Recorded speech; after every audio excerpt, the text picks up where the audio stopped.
Let me tell you a story. It's set in the beautiful and wealthy kingdom of Sultanate Shifa, a place known for its green fields and endless prosperity.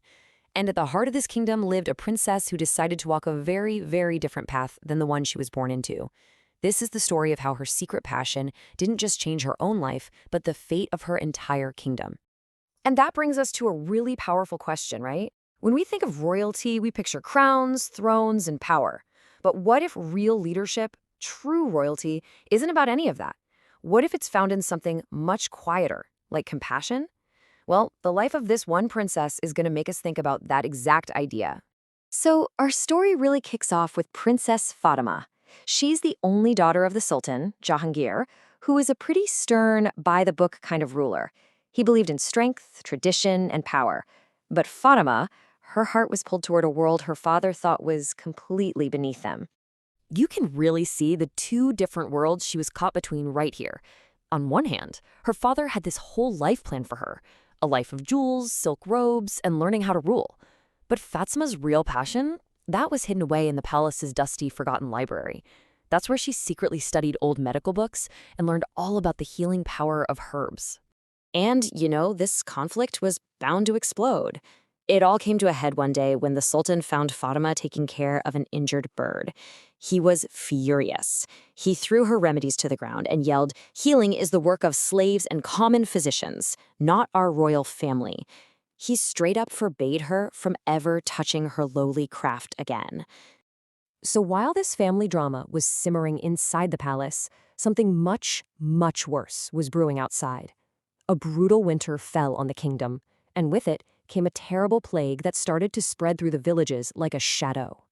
The people had a name for it. They called it Kali Sardi, or the Black Cold. And it was hitting the poorest people the hardest, the ones who had no money for medicine.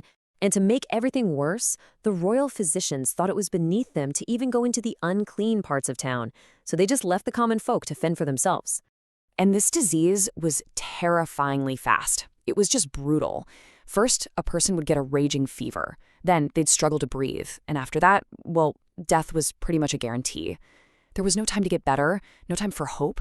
Princess Fatima, watching all of this from the palace, just couldn't stand it. She couldn't watch her people die, so she made a huge, courageous choice. She decided to defy her father's direct order and use her knowledge to fight this plague, even if it meant risking everything.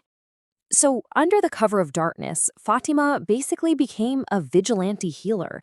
Every single night, she'd put on a simple black robe and a mask, sneak out of the palace, and go from house to house treating the sick. She became this mysterious figure, a silent, masked angel, moving through the darkest streets of the kingdom. And the impact she had was just incredible. There's this one story where she saved an old woman who was right on the edge of death. The woman's daughter just fell at Fatima's feet and asked, "Who are you? Are you human or an angel?" Fatima, changing her voice, just said she was a humble servant. Nobody had any idea that their secret savior was their own princess. But the plague wasn't the only threat lurking in the kingdom.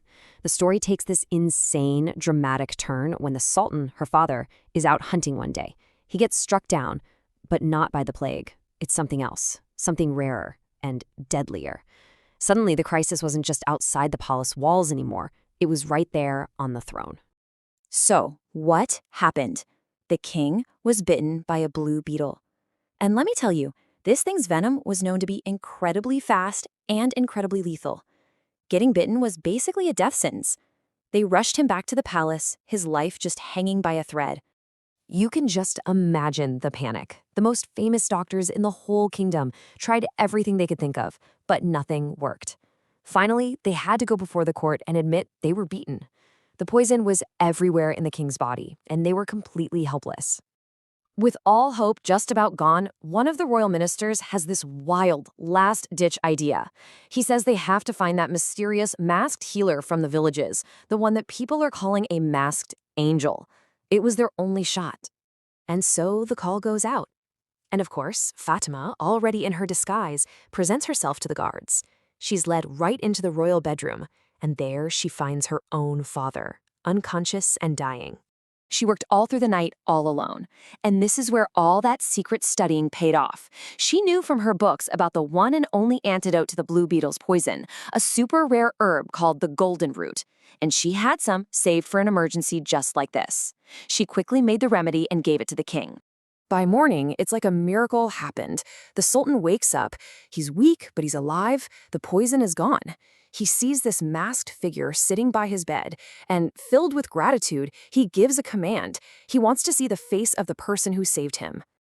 The whole court just holds its breath. With trembling hands, the healer reaches up and slowly pulls off the mask. You could hear a pin drop. It wasn't some old wise man. It was Princess Fatima. The Sultan just stares, completely stunned. She kneels right there in front of him and looks him in the eye. She says, "If saving a life is a crime, then I am prepared to face any punishment." She owned up to everything, ready to take whatever was coming for the crime of saving his life. And in that single moment, everything changed for the Sultan. Tears just started streaming down his face. He stood up, pulled her into a hug, and admitted how wrong he'd been. He finally got it. True royalty, true honor, wasn't about the power of a sword. It was in the compassion that she held in her hands. And that moment, it did more than just heal the rift between a father and daughter. It completely changed the direction of the entire kingdom. The Sultan's change of heart kicked off a whole new era of progress and compassion. And he didn't just talk the talk, he walked the walk. Immediately, he ordered that a huge royal hospital be built for everyone. And who would run it? Princess Fatima, of course. And maybe most importantly, he made a new law. From that day on, every single girl in the kingdom had the right to get an education. So, in the end, the story of Princess Fatima really flips our idea of power on its head, doesn't it?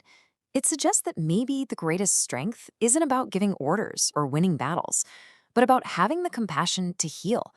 It just leaves us with this one simple but massive question to think about. Where does the greatest power really lie? In a sword or in a healing hand?